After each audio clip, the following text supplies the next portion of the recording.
नमस्कार, मैं हूं राहुल डबास और हमारी यूक्रेन रशिया वॉर सीरीज़ में आपका दोबारा से स्वागत है। इससे पहले एपिसोड में हमने आपको बताया था, एपिसोड नंबर 4 में, कि किस तरह से हम गांव देहात में गए, कैसे यूक्रेन की कृषि व्यवस्था चौपट हो चुकी थी।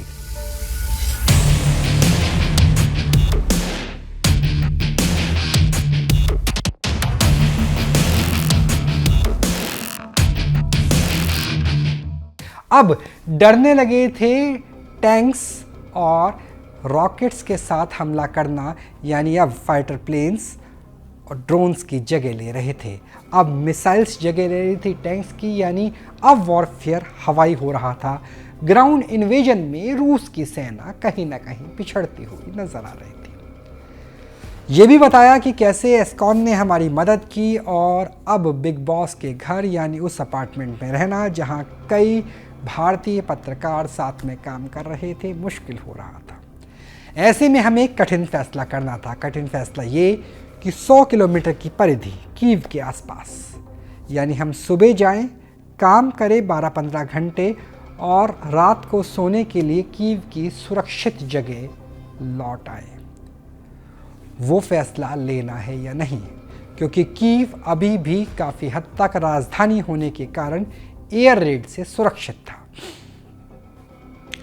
लेकिन कहते हैं कि तब तक सफलता नहीं मिलती जब तक हौसला ना छोड़ा जाए। जब जितना ज़्यादा रिस्क लिया जाएगा उतनी अच्छी ग्राउंड रिपोर्ट मिलेगी। यही सोच करके हमने कीव से बाहर अलग अलग शहरों में जाने और रहने का फैसला किया। पहला शहर था चर्निहिव। चर्निहिव की दूरी कीव से लगभग 170 किलोमीटर। उत्तर का युद्ध, इस एपिसोड में हम बात करेंगे उत्तर के युद्ध की, और उत्तर के युद्ध में सबसे पहले चर्निहिव। अब मार्च अंत की तरफ जा रहा था, यानी बर्फ धीरे धीरे पिघलने लगी थी।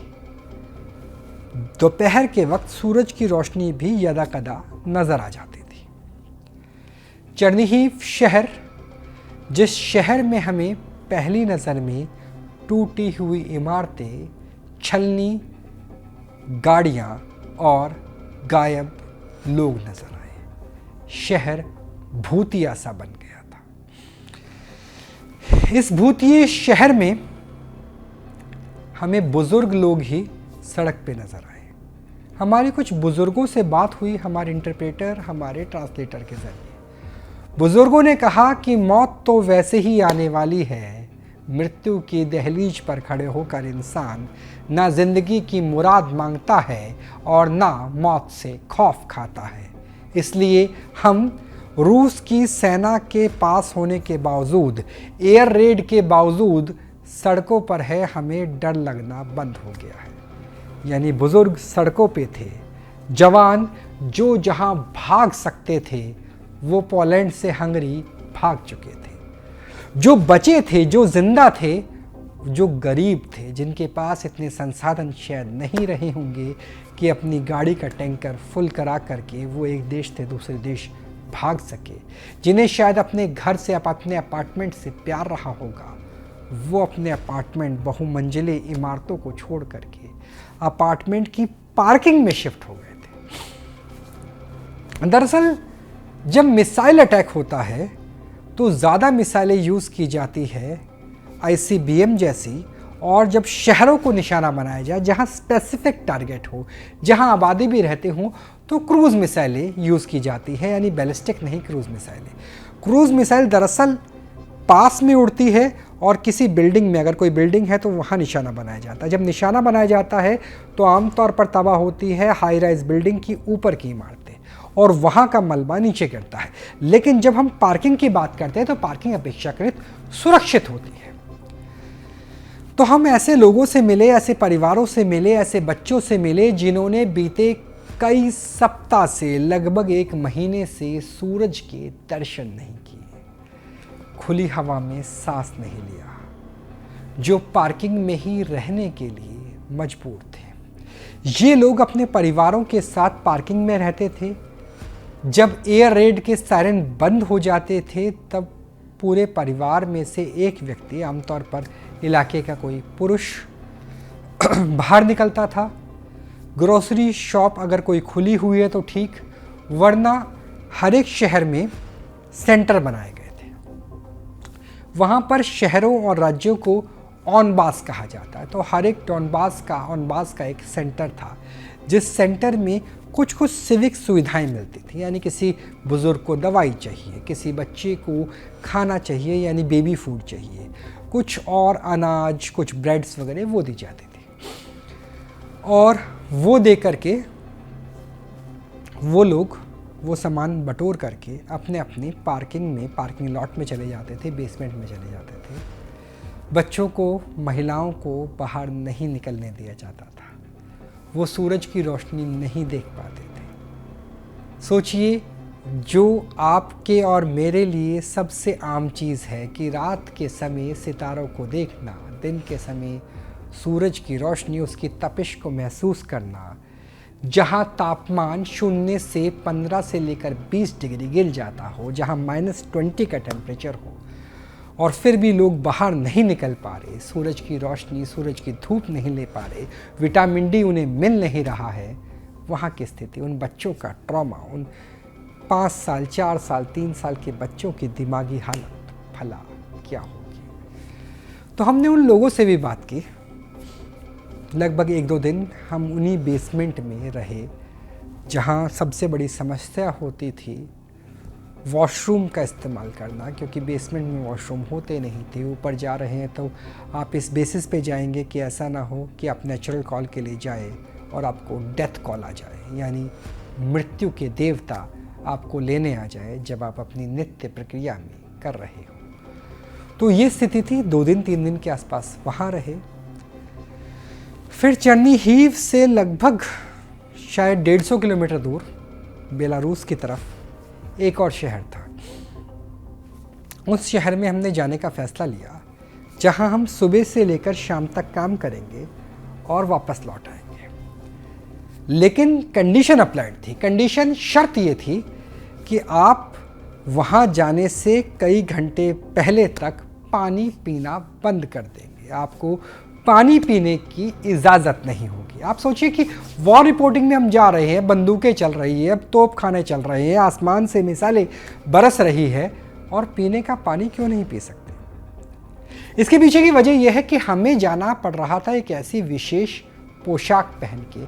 आपने पीपीई किट देखी होगी, प्लास्टिक की पतली सी किट, जो आमतौर पर कोविड के समय में डॉक्टर्स या मेडिकल स्टाफ पहने हुए नजर आता था। तो वैसे ही पर्सनल प्रोटेक्टिव इक्विपमेंट, पीपीई, दरअसल यही कहा जाता है, पर्सनल प्रोटेक्टिव इक्विपमेंट। उस तरह की एक अलग तरह के कैमोफ्लाज, अलग तरह के मटेरियल, अलग तरह के कपड़े से बनी हुई पीपीई किट हमें पहन के जानी थी। उसमें हमें मास्क लगाना था कई लेयर का, और फिर हमें जाना था। वहाँ पर अडल्ट डायपर उस वक्त अवेलेबल नहीं थे, लिहाजा जब तक आप उस शहर में रहेंगे 10 घंटे से लेकर 12 घंटे तक, तब तक आप यूरिन पास नहीं कर सकते। इसलिए आपको पानी पीना नहीं। आपका गला जितना मर्जी सूख जाए, लेकिन पानी की एक बूंद अंदर जाएगी। तो अगर आपने यूरिन पास करने के लिए उस पोशाक को उतारा तो आपके शरीर के अंदर रेडिएशन हो जाएगा। इस शहर का नाम था चेर्नोबिल। याद कीजिए सोवियत युग का वो इतिहास, वो काला पृष्ठ, जब चेर्नोबिल में न्यूक्लियर रेडिएशन हो गया था। यूएसएसआर का एक न्यूक्लियर पावर प्लांट, जहां पे सुरक्षा करने वाली दीवारें ढह चुकी थी और पूरे इलाके, पूरे शहर में रेडिएशन फैल गया था। उस इलाके में भी रशियन फोर्सेस पहुंची थी। उस इलाके को भी आपने ग्राउंड जीरो की तरह इस्तेमाल किया था, नो मीन्स लैंड की तरह इस्तेमाल किया था। वहाँ भी रशिया के सेना के द्वारा छोड़े गए रॉकेट्स, मोटार, शेल्स और बहुत सारा ऐसा सामान था जो भारत के दर्शकों तक पहुँचाना बहुत ज़रूरी था। लेकिन उस इलाके में रिपोर्टिंग करते हुए मैं अपना चेहरा नहीं दिखा सकता था। आवाज़ भी गूंज करके आती थी, क्योंकि 4 लेयर की फिल्टर थी जो मेरे मास्क से निकल के मेरी आवाज़ को मेरे माइक तक पहुँचाती थी। उस चेर्नोबिल में काम करना बहुत बहुत ज़्यादा मुश्किल था। लेकिन हमने दिन भर वहाँ काम किया। सुबह हम पहली किरण के साथ पहुँच गए थे, लगभग आप मान के चलिए 6 बजे के आसपास, और शाम को 6 बजे तक हमने वहाँ काम किया। वहाँ दिखाया कि किस तरीके से उस इलाके को, क्योंकि पीपीई किट, और वो भी न्यूक्लियर, केमिकल, बायोलॉजिकल वॉरफेयर की पीपीई किट रशिया के पास बहुत है, क्योंकि रशिया कोल्ड वॉर से ही न्यूक्लियर वॉरफेयर की प्रैक्टिस कर रहा है। वो किट इनके पास थी, यूक्रेन वालों के पास नहीं थी, लिहाजा वहाँ पर पे एक बड़ा भंडारण बनाया गया था रशियन आर्सेनल का, रशियन हथियारों का, गोले बारूद का। लेकिन जब रशियन फोर्सेस वहाँ से भाग गई तब हमने दिखाया कि कैसे रशिया के हथियार वहाँ नज़र आते हैं। वहाँ से निकलने के बाद 30-40 किलोमीटर तक हमें कुछ खाने के लिए नहीं मिला। एक गांव था और गांव लगभग ऐसी स्थिति में थे कि गेहूं ना बाहर बेच पा रहे थे, खेत बर्बाद हो गए थे, आपके पास खाने के लिए नहीं है। हम वहाँ गए, वहाँ जो हमारा ड्राइवर था उसने यूक्रेनी भाषा में बात की। हमने उन्हें बताया कि तक मतलब वी आर गुड, हम ठीक है। और उसके बाद उन्होंने हमें कहा कि कुछ खाओगे अपनी भाषा में। हमने कहा हाँ, बहुत भूख लग रही है, बहुत प्यास लग रही है। तो पानी तो फिर भी ठीक था, पीने लायक था, मीठा था, लेकिन खाने के लिए उन्होंने हमें एक ब्रेड दी। और वहाँ का शायद हेडमैन रहा होगा, मुखिया, प्रधान, आप हिंदुस्तान के लिहाज से देखिए, गांव का हेडमैन, उसने हमें ब्रेड दी, 4 ब्रेड, एक ट्रांसलेटर के लिए, ड्राइवर के लिए, मेरे लिए और मेरे कैमरा सहयोगी के लिए। बोले कि हमारे पास भी ब्रेड खाने के लिए कम है। वो ऐसे ऐसे करके बात कर रहे थे, बुज़ुर्ग आदमी थे। तो मुझे लगता है कि वो अपनी भाषा में कह रहे होंगे, बेटा हमारे पास भी खाने को कम है, लेकिन आप लोग मेहमान हैं, हिंदुस्तान से आए हैं, हिंदुस्तान जहाँ मेहमान को भगवान माना जाता है। ये तहज़ीब हमने पूर्व से सीखी है, पश्चिम के रहने वाले हैं, हमारे पास जो है वो यही है, यही आप खा सकते हैं। उस ब्रेड को मैंने तोड़ा खाने के लिए, क्योंकि रात हो गई थी। हल्की रोशनी में जब खाने की कोशिश की, 1-2 बाइट पहले ले ली थी, लेकिन जब गाड़ी में बैठे हमने कहा चलो आगे चलते हैं, तो गाड़ी की लाइट जला करके हमने देखा तो उस ब्रेड में फफूंद लगी हुई थी। ये बहुत बुरी स्थिति होती है कि आप ऐसी ब्रेड को खा नहीं सकते और फेंक भी नहीं सकते, क्योंकि किसी ने आपको, जो उसने शायद अपने बच्चों के लिए बचा के रखी होगी, आपको उपहार के लिए दी है।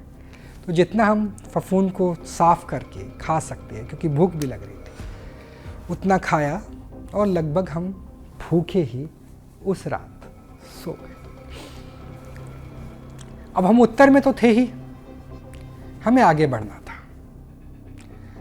हमने सोचा कि हम बेलारूस बॉर्डर के पास जाएंगे और वहाँ जाके देखेंगे स्थिति क्या है। अब वहाँ डर इस बात का था कि BBC, जो ब्रिटेन का सरकारी चैनल है, वॉइस ऑफ अमेरिका, जो अमेरिका का सरकारी चैनल है, फ्रांस 24, जो फ्रांस का सरकारी चैनल है, इन सब ने एक प्रोपेगेंडा चलाया था कि बेलारूस की तरफ से रशियन फोर्सेस इस बार केमिकल, बायोलॉजिकल वॉरफेयर का इस्तेमाल कर सकती है, यानी जैविक और रासायनिक हथियार, जिनके हथियारों पर पाबंदी संयुक्त राष्ट्र संघ की संधि में तमाम देशों ने लगाई है और उसके हस्ताक्षरकर्ताओं में से रूस भी शामिल है।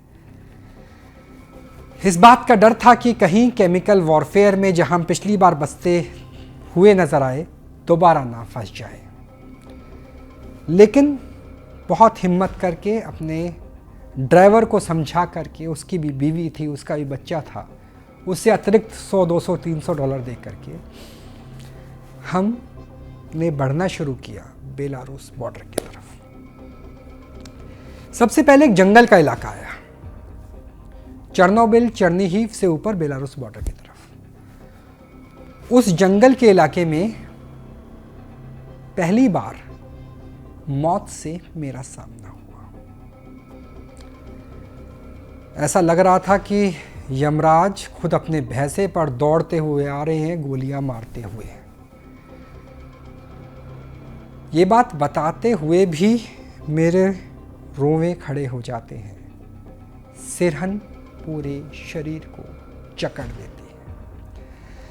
दरअसल उस जंगल के इलाके में हमने सोचा कि जैसे हमें चर्नोबिल में कुछ हथियार छोड़े हुए नज़र आ जाए, वैसे ही हो सकता है कुछ हथियार रूस की सेना के द्वारा छोड़े हुए नज़र आ जाएंगे। एक स्टोरी हमारी हो जाएगी, एक ग्राउंड रिपोर्ट मीडिया की भाषा में बन जाएगी। हम उस जंगल में आगे बढ़ते हैं, हमारे ड्राइवर पीछे रुक जाता है। ट्रांसलेटर ने तो मना ही कर दिया था कि मैं बेलारूस बॉर्डर नहीं जाऊंगा। तो ड्राइवर बोला कि भाई जितना मैं कर सकता हूँ, उसे इंग्लिश भी कम आती थी और यूक्रेनी भाषा आती थी, हिंदी का तो सवाल ही नहीं उठता। तो वही हमारा उस वक्त ट्रांसलेटर भी था। उसने कहा मैं गाड़ी का ख्याल रखता हूँ, आप जाइए। हम मुश्किल से 1.5 किलोमीटर के आसपास अंदर गए होंगे। वहाँ हमें नजर आए रूस के सैनिक। सोचिए, 24 फरवरी को रूस ने हमला किया, 10 मार्च को रूस की सेना ने पीछे हटना शुरू कर दिया। इस वक्त हम 27-28 मार्च में मौजूद थे और उस वक्त उन जंगलों के बीच में रूस के सैनिक मौजूद थे। शायद वो फंस गए थे, सप्लाई लाइन से जुड़ नहीं पाए, बाहर जाने का रास्ता यूक्रेन ने बंद कर दिया था, ट्रैप हो गए थे जंगल के बीच में, कुछ भी रहा हो। लेकिन उन्होंने हम पर गोलियां चलानी शुरू कर दी। उन्होंने जब हम पे गोलियां चलाई तो 2 गोलियां मेरे सिर के बिल्कुल पास से गुजरी और यकीन मानिए वैसा ही एहसास हो रहा था, अभी भी मेरा हाथ कांप रहा है उस बात को याद करते हुए, जैसा एहसास शायद डोनाल्ड ट्रंप को हुआ होगा जब उनकी रैली में एक गोली उनके कान को छेदते हुए चली गई थी। बिल्कुल पास से 2 राउंड गए, गोली कुछ दूरी से चल रही थी, लगभग 600-700 मीटर के आसपास। हम दोनों लेट गए, मैं और मेरा कैमरामैन लेट गए और हमने चिल्लाना शुरू कर दिया, मियो द प्रेसो इंदू, मियो द प्रेसो इंदू, मियो द प्रेसो इंदू। यानी हम मीडिया वाले हैं और इंदू कहा जाता है वहाँ पे भारत के लिए, और हम भारत से आए हैं। शायद उन्होंने जब प्रेस और इंदू यानी भारत और मीडिया इन दोनों अल्फाजों को सुना, तब रूसियों ने सोचा कि इनके पास जा करके, वरना 600 मीटर फौजियों के लिए क्या होता है, हम निहत्ते हैं, कूदते हुए आते और हमें मार देते। और जब पास से मारते तो ना हमारी बुलेट प्रूफ जैकेट काम आती है, ना वो हेलमेट जो हमने पहना हुआ था। हेलमेट उतार के भी मार सकते थे, लेकिन शायद मियो द प्रेसो इंदू,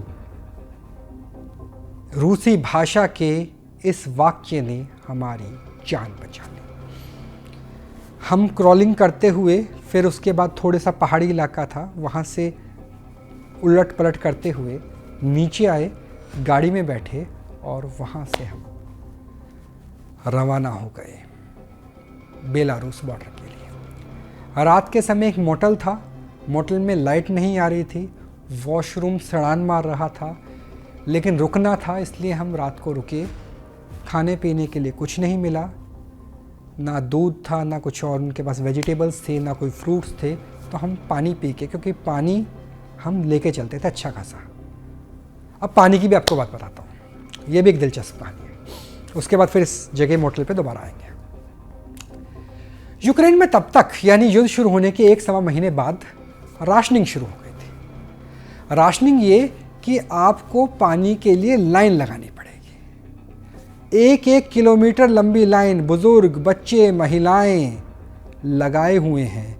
ऐसा लग रहा था कि हम लीबिया में हैं, हम सोमालिया में हैं, हम किसी अफ्रीका के गरीब से गरीब देश का, मुल्क का नाम सोच लीजिए, हम केनिया में हैं, हम सेंट्रल अफ्रीका में हैं, हम कॉन्गो में हैं।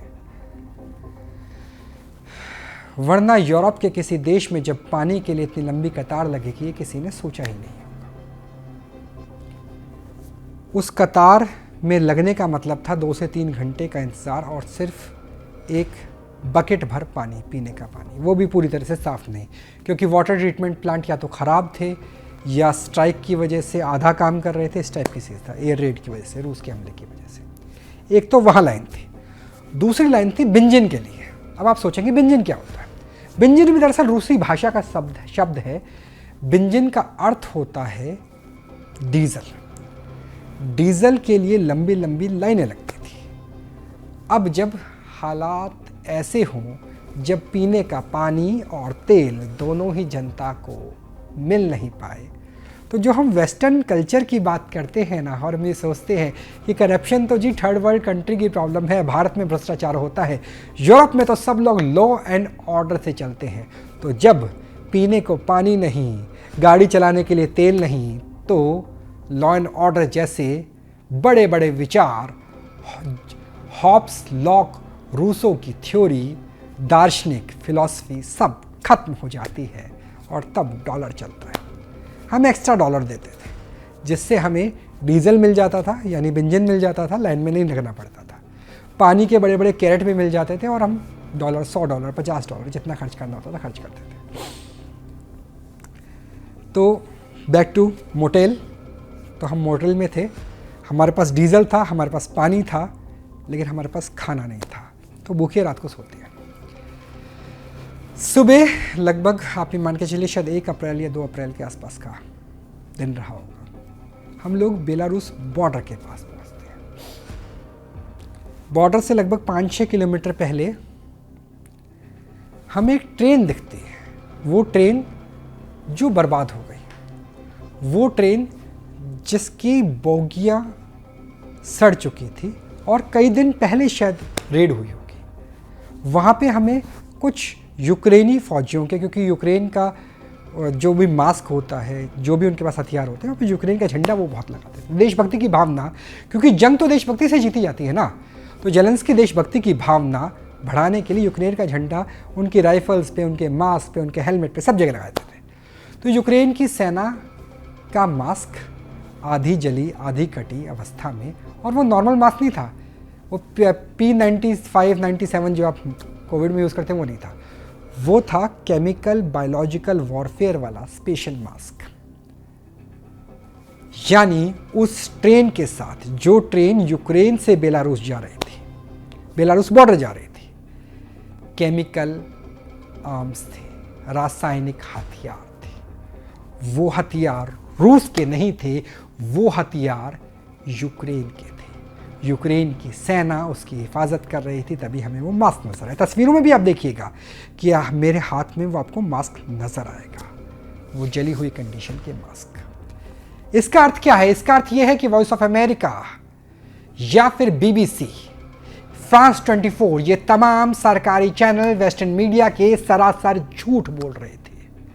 सच्चाई तो ये थी कि इस बार केमिकल वॉरफेयर की तैयारी यूक्रेन ने की थी और रूस की सेना दोबारा हमला करने के लिए, कीव पर कब्जा करने के लिए अगर बेलारूस से आती तो रूस की सैनिकों के ऊपर केमिकल हथियार का इस्तेमाल किया जाता और विक्टिम कार्ड भी, क्योंकि सारे न्यूज़ चैनल्स तो जब हम वर्ल्ड मीडिया की बात करते हैं वेस्टर्न मीडिया की कठपुतली है, उनके इशारों पे जॉर्ज जैसे इशारों पे नाचते हुए नजर आते हैं। वो एक प्रोपेगेंडा फैलाते, केमिकल हथियार चलाते रूस के ऊपर और रूस का ही उल्टा बोलते कि रूस ने हमारे ऊपर केमिकल के हथियार चला दिए। न्यूज़ नेशन शायद एशिया का अकेला चैनल था जिसने वो तस्वीरें, वो ग्राउंड रिपोर्ट दिखाई जिसमें हमारे पास कंटेनर थे, जिस कंटेनर में केमिकल कंपाउंड भरा हुआ था वो आधी अवस्था में आसपास गिरा हुआ था। हमारे पास वो मास्क थे जो केमिकल वॉरफेयर के लिए इस्तेमाल किए जाते हैं, और ये ट्रेन रूस की नहीं थी, यूक्रेन के मेनलैंड से बेलारूस बॉर्डर जा रही थी। यानी केमिकल के रासायनिक युद्ध, रासायनिक हथियारों का इस्तेमाल इस बार करना चाह रहा था यूक्रेन, और विक्टिम कार्ड खेलता जेलेंस्की, और पूरी दुनिया के वेस्टर्न लॉबी ये ढिंडोरा पीटते कि जी हमला तो पुतिन ने किया है। इसका नुकसान भी हुआ। इसका नुकसान ये हुआ कि मेरी दाईं आँख में इन्फेक्शन हो गया, क्योंकि लगातार मेरे पास उस टाइम ग्लव्स नहीं थे, लगातार वो मास्क में हाथ से उठा के, तस्वीरों में आप देखिएगा, वो मास्क में हाथ से उठा के माइक पकड़ के दिखा रहा था। तो शायद वो मेरे हाथ से या किसी भी तरीके से मेरी दाईं आँख में इन्फेक्शन हुआ, और जिसे ठीक होने में लगभग 4 से 5 दिन लगे। उसमें बहुत ज़्यादा आंसू निकलते थे, फफूंद टाइप निकलती थी। अच्छी बात ये थी कि एक डॉक्टर थे जो किसी और चैनल के, हमारा नहीं, किसी और चैनल के ड्राइवर बने हुए थे, और वो डॉक्टर हिंदुस्तानी थे, कानपुर के पास के रहने वाले थे। यानी जो मेडिकल स्टूडेंट पढ़ने के लिए आते हैं, उस टाइम तो ऑपरेशन गंगा चला ही था, वो तो वापस चले गए, लेकिन कई ऐसे थे जो मेडिकल वहाँ से डिग्री लेके MBBS MG करके वहीं पर ही काम करने लगे, उनकी शादियाँ वगैरह हो गई। उनमें से कुछ डॉक्टर्स रह गए थे, डॉक्टरी चल नहीं पा रही थी, सब कुछ बंद था, तो वो हमारे ड्राइवर बन गए थे, क्योंकि हिंदुस्तानी थे। हिंदी में हम तारुफ कर रहे थे, बात कर रहे थे अपनी ज़बान। अगर विदेश में बोलने समझने वाले लोग मिल जाए, इससे बेहतर क्या हो सकता है। लेकिन वो किसी और चैनल के थे। हमने उन्हें फ़ोन किया, हमने कहा कि सर मेरी आँखों में इन्फेक्शन है, दवाइयाँ को पता नहीं है, या सब कुछ बर्बाद है। तो उन्होंने कहा आप 50 किलोमीटर पीछे आ जाओ, आप जितना चले गए उतना ठीक है, इससे ज़्यादा बेलारूस के पास मत जाना, हम वहाँ कोई स्टोरी कर रहे हैं। उन्होंने अपने घर लेकर गए, उन्होंने दवाइयाँ वगैरह दी, और मेरी आँख का इन्फेक्शन कुछ हद तक कंट्रोल हो पाया। तो ये था उत्तर का युद्ध।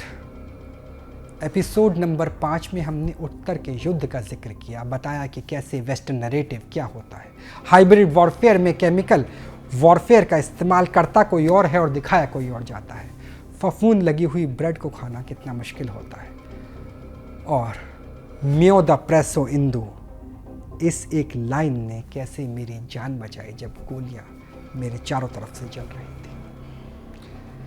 इस एपिसोड को यहीं विराम देते हैं, और अगले एपिसोड में हम आपको बताएंगे कोस्टल लाइन का युद्ध, यानी समंदर का युद्ध कैसा चल रहा था, क्योंकि रूस पूरी तरह से यूक्रेन की कोस्टल लाइन पर कब्जा करना चाहता था। उत्तर की बात की, अब आपको दक्षिण के युद्ध में लेके चलेंगे अपने नए एपिसोड, अगले एपिसोड में, एपिसोड नंबर 6 पे।